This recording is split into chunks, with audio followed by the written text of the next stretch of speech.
welcome back. Okay, so we're back now.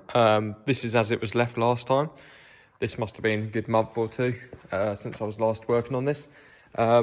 Just as a little refresh, almost just for myself. That side was finished. We also put this little piece in here. We still need to repair this section here. And yeah, there's loads of little bits and pieces. That piece needs finishing off. There's lots to do basically.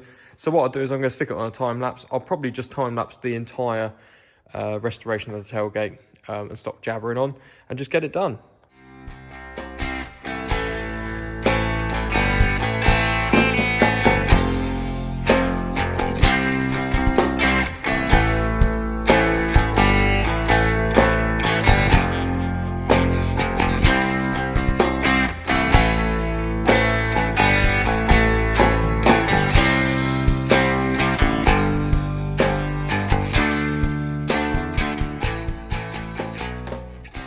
Okay, so as you saw on that time lapse, I was repairing the bottom part of the tailgate. So, sorry, trying to hold it still. I've replaced that section there, as you can see. I've not flattened the welds back too much because obviously it's going to be inside the tailgate. I want to try and retain as much strength as possible. This is the solution that we've decided to go for here for those millions of small holes down the bottom. What we did is we just ground it all the way back with the wire wheel, back to bare metal, made the holes as big as we could and found any weak spots. What I did realise was though that it was actually flexing a little bit because it was so rotten. And being the bottom part of the tailgate, obviously you've got the bolt holes for the hinges.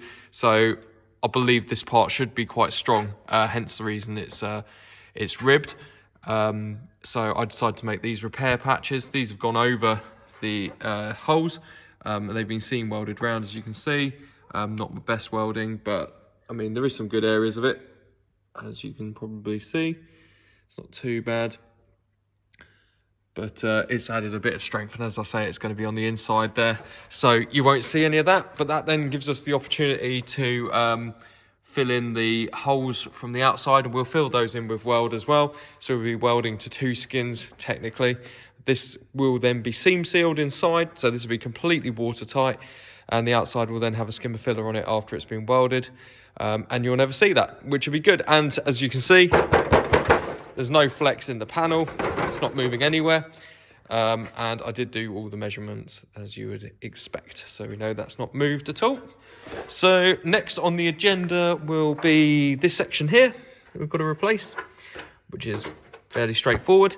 Then we've got to make that section that runs across there, and then we just got to repair this bit of the lip here. So I mean, I'll be honest with you, there's not that much to do really. I did make the panel for here, as you can see. Where is it? Oh, this here. It's not my best work, I'll be honest with you. And even though you're not going to see it, I'm not happy with it. So what I think I'll do is I'll buy 2 bits of angled steel from the steel company, and then we'll just chop it and join them together.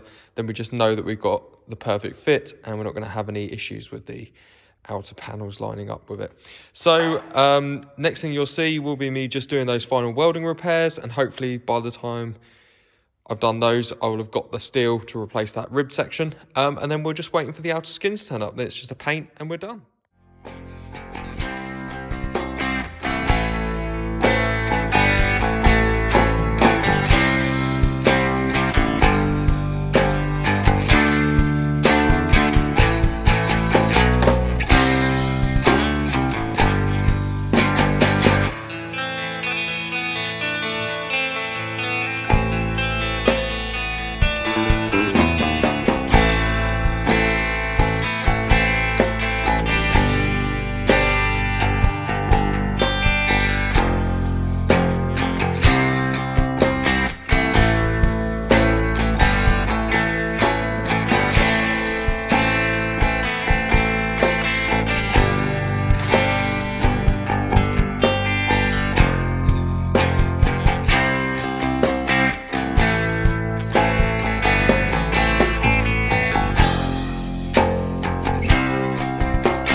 Okay, so that's as far as we got yesterday. So we finished off the repairs on the inside and then we red oxide primed it. For anybody that doesn't know what red oxide is, it's just basically that, the cheapest one I could find. It's a really thick primer and you can put it direct to metal. I really like it because it gives a really nice thick coat. And I think we'll all agree it looks pretty good. As you can see, I went for the method of making some repair patches for the lower ribbed bits, those being seam welded in. And then we went for the option of making our own strengthening bar, which again was made out of 3 pieces and spot welded in along the bottom section. And then I've also added some nice seam welds just along the edge there, just gives it a bit more rigidity. So what we need to do is finish doing the other side now. As you can see, we've got a little bit of warpage happening along this top lip. Is it top lip? Yeah, the top lip here. Most of that is going to be caused by the fact that I bent the hell out of it when I was taking the old skin off. And I actually removed a strengthening bar that I didn't need to remove. So we need to go and remove that strengthening bar off the old skin, try and salvage it, clean it up, and then weld it back onto here. The new skins are due today, so hopefully today or tomorrow we'll be putting the skins on, and we just need to finish the other side off. So we skipped onto the swing away number plate just while some bits were drying on the tailgate. So we decided to take this back to bare aluminium. We used a mixture of different easy wire wheels, not too strong ones, and also 120 on a sander. And got pretty much all the paint off. It's come up, and I would say pretty good condition, very nice and straight, not bent, which is nice because I don't like trying to bend aluminium. The tailgate is basically ready now for its second coat of red oxide, just on this side. As you can see, it's come out pretty nice. This was the main repair section down here. So what we did, we filled in any of the holes on this side with weld. So both sides have got weld holding them together. So it is a nice strong repair.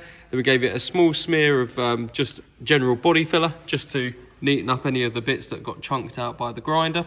And then it got to a point where I was going to have to remove the seal strip just to flap disc the welds down that were just down in this section here. But I'll be honest with you, I just decided against it and went for some really nice seam sealer. You shouldn't see this. I mean, it is going to be in the crevice of the tailgate.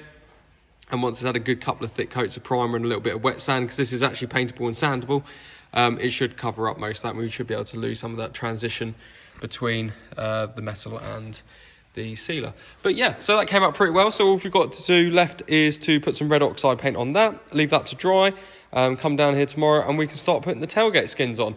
So fingers crossed this tailgate will be done soon.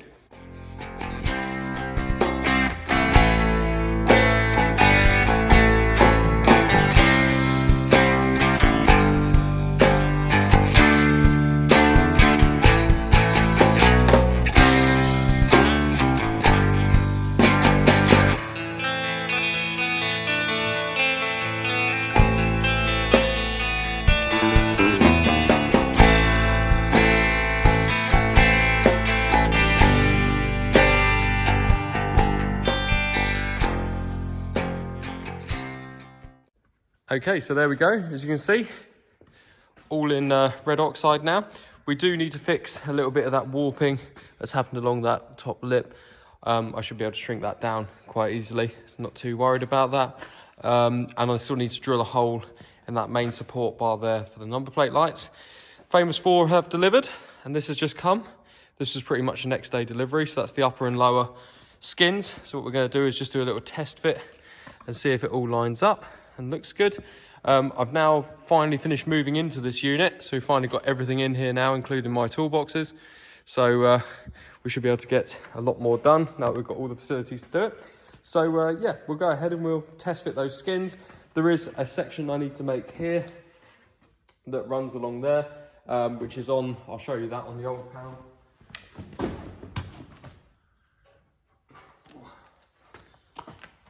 Hopefully you'll be able to see this. But you can see this section here is actually a separate section to the skin. And that's actually sort of like a bridging panel, I guess you could call it. I don't know what you'd call it. We're going to have to make one of those. Okay, so this is the stage we're at now. with the straightening of the panel. The method I've gone to use is actually to use some wood and to screw the panel in a couple of places and work my way along, straightening the sections until I find where the major culprits are. And it appears to be this section here, as you can see. There's not a lot of, I will point out, there's not a lot of strain on the panel there. It is free to move. It's more just keeping it in place, the screws. So this is our major section here. As you can see, that's the major warp. And then moving along here as well. So we've got two main warped areas. I've also reinstated just the handle for now, just because it holds everything where it should be. So the method we're going to go for is to use some of the welder, and we're going to weld up a couple of spots here, here and here. And what that should do is that should allow the metal to contract. It'll expand, but then it will contract, and you can actually use a little damp piece of towel or something like that to aid in the cooling process. It does take a little bit of practice. I've done it before, but what that should do is it should shrink the metal and make it get to a point where I can actually then flatten that metal down. As I say, it hasn't got to be perfect. It's just got to be better than it is.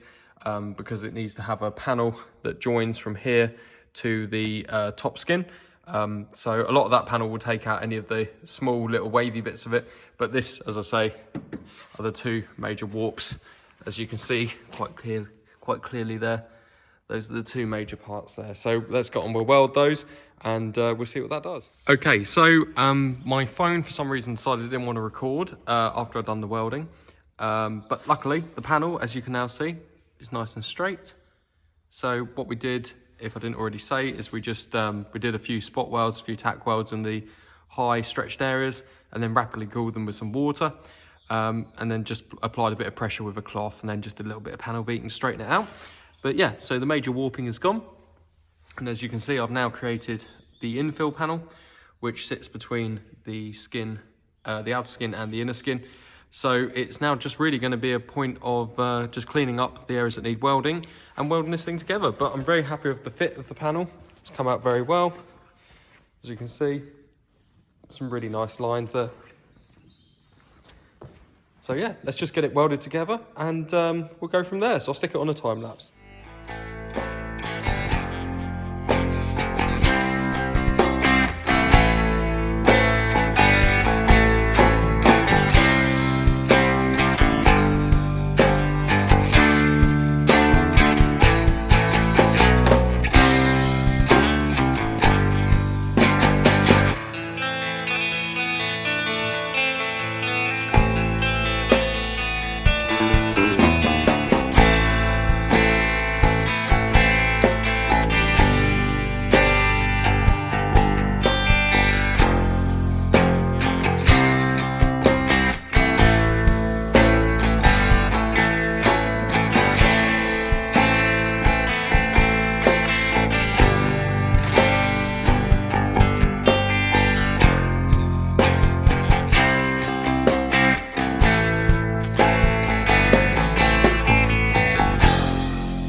There we go, guys. That's the tailgate done. Just needs a few little fettling bits, a bit of paint work, but there we go. It's all complete. I think we'll all agree that it came out pretty well. So I'm pretty much over the moon with that. I know it's taken quite a long time to get to this stage, but I think it was worth it. There we go, guys. Stay tuned. Next episode, we'll be painting it. Thanks for watching.